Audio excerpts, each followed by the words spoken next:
보태서 하나만 좀 의원님한테 여쭤보고 싶은 게 있었는데 공수처가 이건 좀 다른 얘기입니다. 네. 어제 이제 오동훈 처장 그 취임 이후에 처음으로 인사를 했는데 인사 내용을 언론에 보도가 됐어요. 내용을 보니까 그 최혜병 수사회합 사건 원래 수사 4부에 있던 거잖아요. 수사 4부 이대환 부장검사하고 소속 검사 1명을 3부로 옮겼더라고요. 그래서 3부에 원래 2명 검사가 있었고 그 수사 3부에서 최혜병 사건을 수사한다. 총 4명이 하는 건데 거기에 수사 4부 부장검사를 맡게 된 차정현 검사도 그 문제는 같이 한다. 도합 얘기하면 최혜병 사건 수사에 검사가 5명이 붙는다는 거예요. 그럼 생각보다 악셀레이터를 밟겠다는 의지로도 볼 수 있을 것 같은데 지금 어떤 국면이기 때문에 그런 건지. 아니, 물론 그중에 핵심은 차정현 검사입니다. 예, 그분이 가장 적극적으로 지금까지 이 수사를 해왔다고 보는데 그것도 여름이 끝나는 동시에 멈춰버렸어요. 완전히 식물기관이에요. 인사 문제 때문에. 예, 완전히 식물기관이고 지금 다시 편성을 한다고 하지만은 지금까지 이종섭 장관도 한 번 소환을 못했다고. 이게 말이 됩니까 지금? 거기에다가 저 대통령실 한 명도 소환 못했고, 그저 저기 김계환 사령관하고 임성근 사단장 소환한 해병대 사람들만. 그다음에 그 저기 유재은 법무관리관 소환했는데 그분은 벌써 퇴직해 어디로 가버렸어요. 이게 다예요 이게 지금. 그러니까 주범들을 하나도 못 부른 거야 하나도.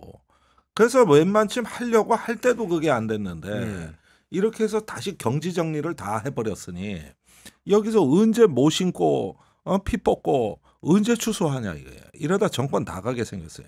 차라리 대구지검을 보는 게 낫다. 거기서 임성근을 이끌어내서 지금 압수수색까지 했는데 그런데 그것도 또 벌써 한 달째 그 이후 소식이 없어요. 네. 그래서 사실은 이거 정말 뼈아픈 얘기인데 언론도 최상병 사건을 잊어가고 있어. 그러니까요. 네.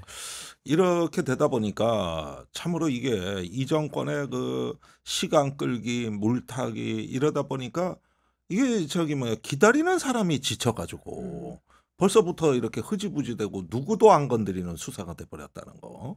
그래서 그 공수처는 제가 보기에는 이렇게 이제 그 뒤늦은 인사 그리고 저 연임하는 것도 다 제가는 지금 했거든요. 됐죠. 거의 막날에 됐죠. 거의. 네, 그것도 이미 진을 다 빼놓고 그 다음에 이제 뒤늦게 그 인사 제거를 해버린 건데 이미 공수처는 인사에 의해서 좌지우지되는 기관이구나. 뭐 어느 기관이든 다 그렇겠습니다만은 인사에 의해서 허들이 생기는구나. 이게 지난 여름부터 다 입증이 돼버렸어요. 그래서 지금 그쪽도 별다른 기대와 희망을 걸기가 어렵습니다. 사실 이것도 특검 외에는 이제는 대안이 없어요. 전혀 대안이 없어요. 그러니까 저는 이런 겁니다. 그러니까 제가 뭐 댓글창에 막 민주당 욕한다고 막 비판이 많으신데 제1야당이기 때문에 해야 될 몫이 많은 겁니다. 예, 그리고 지금과 같은 윤석열 정권 하에서 지금과 같은 여당의 수준을 보십시오. 저는 대한민국의 보수라는 사람들이 이 기득권적 보수들의 행태를 보면 원로도 없어요. 오늘 중앙일보 칼럼에도 그런 얘기가 나오던데 원로도 찍소리도 못하고 있는 것이고요. 이 오로지 기회만 붙잡고 권력에 아첨하는 그런 보수예요. 그런데 이런 보수가 사실은 그 지난 촛불혁명 때 절멸적 상황이었지만 어떻게든 다시 또 살아나게 된 거 아닙니까? 윤석열의 손을 잡고. 이런 상황에서 그러면 진보라고, 그러니까 민주당을 딱히 진보라고 할 수는 없습니다. 그러니까 진보를 포함하는 뭐 중도 진보 정당이라고 표현을 해야 되겠지만, 어쨌든 대한민국의 뭐 민주주의를 발전시키고 성숙시키는데 뭐 노력하고 기여한 바 큰 그런 정당이라고 저는 민주당을 평가를 하는데, 지금 상황에서 모든 것이 그냥 막 쭉 얘기하다가 어쩔 수 없는 벽에, 대통령의 거부권이라는 벽에 막혀서 성사가 못 되고 있어요. 그게 벌써부터 지난 4월부터 하면 몇 달입니까? 그러면 저는 국정조사도 해야 되고요. 그렇지 않습니까? 상설특검도 돌려봐야 되는 거고요. 저는 이런 입법수단을 적극적으로 활용을 해서 최혜병 사건뿐만이 아니에요. 삼부토건 같은 경우도 얼마나 의혹이 많습니까? 이종호 씨 수사 한번 제대로 받지 않았잖아요. 근데 유야무야 되고 있는 거예요. 명태균에 묻혀서. 그런데 명태균 문제도 조만간 그렇게 될 수도 있는 거다. 그러면 이런 것들을 다 끄집어내고 살려내서 국정조사도 하고 입법청문회도 하고, 물론 민주당이 그래도 적극적으로 잘하고 있고, 이번 그 뭡니까 국감 국감감사. 국감 과정에서 민주당이 활약을 많이 한 것은 사실이지만 그것도 평가를 합니다. 그럼에도 불구하고 기댈 때가 민주당밖에 없으니까 조금 더 큰 역할을 해야 된다라는 기대와 당부를 드리는 거지 민주당을 무조건 비판하는 것은 아니다라는 말씀을 좀 드립니다. 아니, 그런데 우리도 민주당을 많이 겪어보지만은 사실 박근혜 대통령 탄핵 때도 민주당은 제일 늦게 나왔단 말이에요.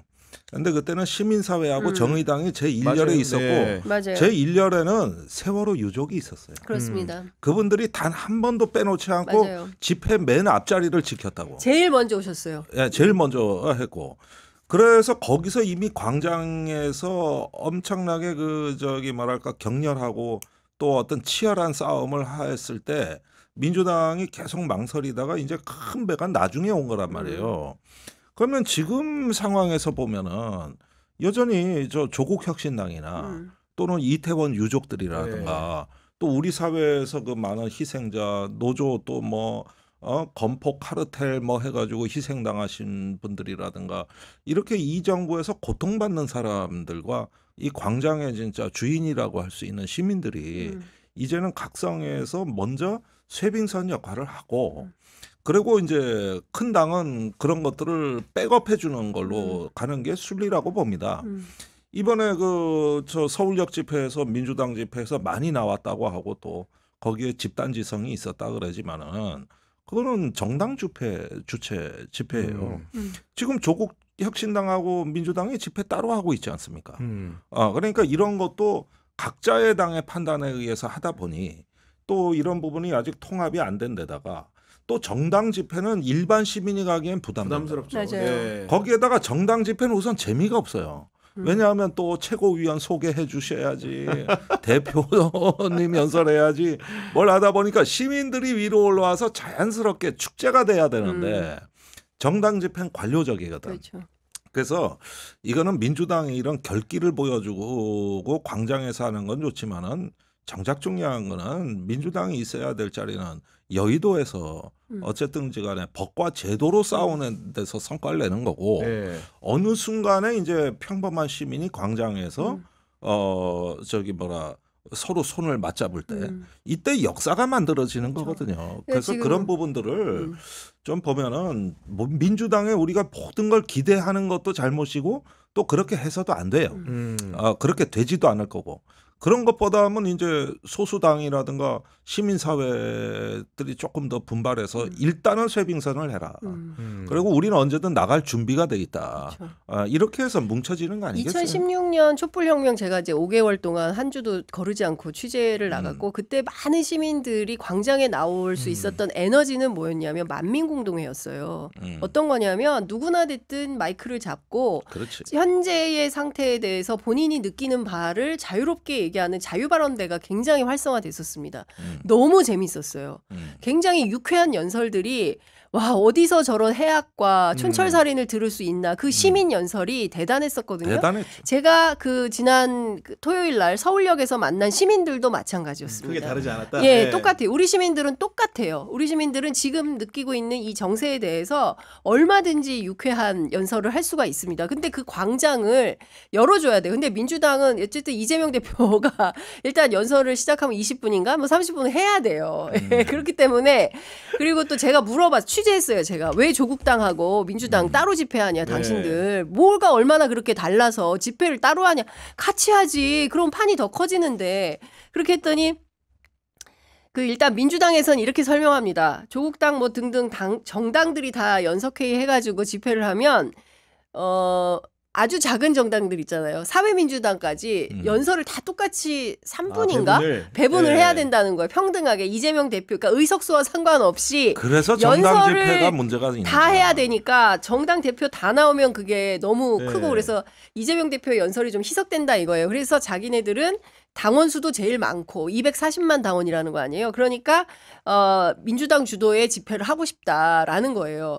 조국당은 왜 안 하냐 했더니 민주당에서 초대를 못 받았다. 이렇게 얘기를 하고 진보당이나 이런 정당들은 끼워주면 우리는 같이 할 용의가 있다라고 얘기합니다. 시민단체도 마찬가지예요. 그러니까 판을 키우고 시민들이 자발적 참여를 할 수 있도록 광장을 열어야 되고 그 예인선인지 쇠빙선인지 쇠빙선, 그 역할은 조국 혁신당이 해야죠. 그렇다니까. 아니 탄핵다방을 대구에서 연다고 하는데 왜 서울 광화문 광장에서 탄핵다방을 안 엽니까? 쇠빙선 거기 가서 해야 되는 거 아닙니까? 그렇게 해서 시민 참여를 적극적으로 끌어내고 광장에 시민들이 나올 수 있도록 하고 시민사회도 지금 열기를 제가 오늘 왜 이렇게 화를 내지?